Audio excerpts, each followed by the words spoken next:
Hoje, vamos meditar juntos numa das parábolas mais diretas de Jesus Cristo.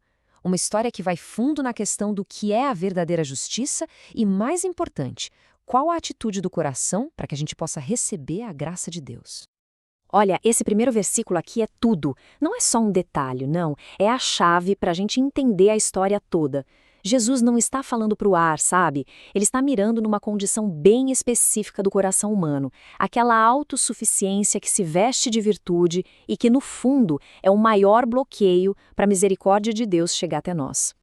Então vamos imaginar a cena. A gente está no Templo de Jerusalém. Pensa bem, o coração da vida religiosa judaica, o lugar onde se sentia a presença de Deus de uma forma especial. E é para lá, para esse lugar sagrado, que sobem dois homens para rezar. E eles são opostos um ao outro, sabe? Representam dois extremos da sociedade. E o próprio lugar, o templo, vai fazer esse contraste entre a fé de fachada e a fé verdadeira fica ainda mais nítido.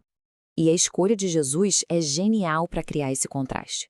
De um lado, o fariseu. Para todo mundo ali, ele era o modelo, o cara certo, a personificação da justiça que vem pelo mérito próprio. E do outro, o publicano, uma figura, assim, desprezada, deixada de lado, o pecador que todo mundo conhecia. Essa escolha de personagem já mostra que Jesus vai virar todas as expectativas de cabeça para baixo. Ok, vamos começar pelo fariseu. Vamos olhar de perto a oração dele. E por baixo daquela capa de religiosidade, a gente vai descobrir uma doença espiritual bem profunda. O que acontece aqui é que a oração do fariseu não é bem uma oração. Não é uma conversa com Deus, entende? É mais um monólogo, uma afirmação de si mesmo. Ele não está buscando a Deus de verdade. É como se ele usasse Deus como um espelho para ficar admirando a própria imagem de homem justo. Aquele agradecimento vira um jeito de se exaltar, e a religiosidade dele acaba se tornando desprezo pelos outros. E olha só como a oração dele já nasce errada. A base de tudo está corrompida. Ele não se define olhando para Deus, mas se comparando, de um jeito negativo, com quem ele acha que é inferior. E o ponto alto desse desprezo é quando ele aponta para o outro cara ali no templo. Um momento que era para ser de piedade, vira um julgamento pesado. E o mais impressionante é que até as coisas boas que ele fazia, e ele fazia mais do que a lei pedia, perdem o valor. Sabe por quê? A intenção por trás. O jejum, que deveria ser um ato de penitência, vira motivo de orgulho. O dízimo, que deveria ser um ato de piedade, vira uma arma para se sentir melhor que os outros. A intenção errada esvazia o ato. Isso tem nome, né? É o orgulho espiritual. A doença de achar que a gente se basta. Santo Agostinho fala disso. A alma orgulhosa se fecha nela mesma. Vira uma porta trancada, impermeável para a graça de Deus. Pensa bem, a graça é um presente. E a gente só pode receber um presente com a mão aberta, vazia. A mão de quem se acha cheio de méritos já está fechada. Agora vamos virar nosso olhar completamente. Vamos para o publicano. Ele é a imagem perfeita do pecador arrependido. Um verdadeiro ícone da humildade, que é a base de tudo. O jeito dele, os gestos, as palavras, tudo nele é um modelo de arrependimento sincero. É impressionante como o corpo dele reza junto com a alma. Ele fica de longe, sabe? Essa distância física mostra a distância espiritual que ele sente entre o seu pecado e a santidade de Deus. Ele não tem coragem nem de levantar os olhos, um gesto de respeito, de vergonha. E o bater no peito é um sinal claro de dor, de que ele reconhece a própria culpa. E aí vem a oração dele. É curtinha, mas de uma perfeição incrível. Nela tem tudo. Ele chama por Deus como a única esperança que ele tem. Ele pede a única coisa que pode salvá-lo, a misericórdia. E ele diz a verdade sobre si mesmo, sem rodeios, sem desculpas. Sou pecador. É o oposto total do fariseu, percebe? A oração do publicano é direta para Deus, é vertical. Ele não olha para os lados para se comparar com ninguém. Não tem lista de boas ações. O que existe ali é só a miséria de um homem de um lado e a esperança na misericórdia de Deus do outro. É esse tipo de clamor que vem de um coração humilde que abre espaço para a graça de Deus agir. E agora a gente chega no ponto alto da parábola. Com toda a autoridade de quem lê os corações, Jesus dá o veredito.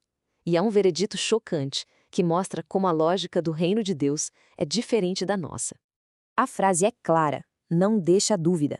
É o publicano, o pecador que todo mundo desprezava, que volta para casa justificado, aceito por Deus. O fariseu? Não. Apesar de toda a sua religiosidade certinha, não. A mania dele de se achar justo foi justamente o que o impediu de receber a justiça que só Deus pode dar. Mas o que significa ser justificado? É importante entender isso. Não é só um, ok, está perdoado. É uma transformação por dentro. É ser tornado justo pela graça de Deus que entra na gente. E essa graça, como a gente já viu, é um presente, não é um pagamento por bom comportamento. É um presente que só cabe num coração que se esvaziou do próprio orgulho. E para fechar, Jesus nos dá um princípio que vale para tudo e resume a lição inteira. Isso aqui não é só um ditado bonito. É quase uma lei espiritual que rege o reino de Deus. A lógica divina é o inverso da lógica humana. Deus resiste aos orgulhosos, mas dá sua graça aos humildes. Então, no fim das contas, o que essa história nos ensina hoje? Essa parábola é como um espelho para nossa alma. Ela nos convida a olhar para dentro com muita honestidade. O objetivo dela não é só contar um caso, é mostrar dois caminhos, alertando sobre um e indicando o outro. O fariseu é o exemplo do que não fazer, sabe? Aquela atitude de autoconfiança, de desprezo, é para ser rejeitada. Já o publicano, ele é um modelo a ser seguido, um modelo da humildade total e da confiança única e exclusiva na misericórdia divina. Então, o que a gente pode tirar de essencial daqui? Fica bem claro, né? Primeiro, a humildade não é só mais uma virtude, ela é o chão, a base da oração. Segundo, o orgulho, a autossuficiência, eles trancam a porta da alma para a graça de Deus. E, o mais importante de tudo, a misericórdia de Deus é infinita e está sempre de braços abertos para o coração que se reconhece pequeno e necessitado dela. E essa talvez seja a reflexão mais bonita, a que mais nos consola.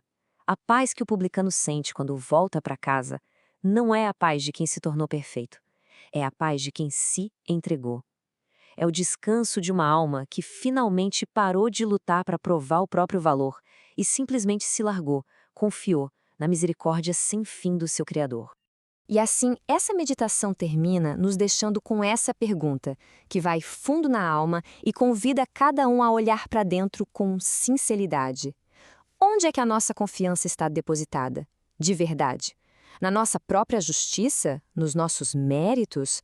Ou na misericórdia de Deus, que é infinita e que nos salva?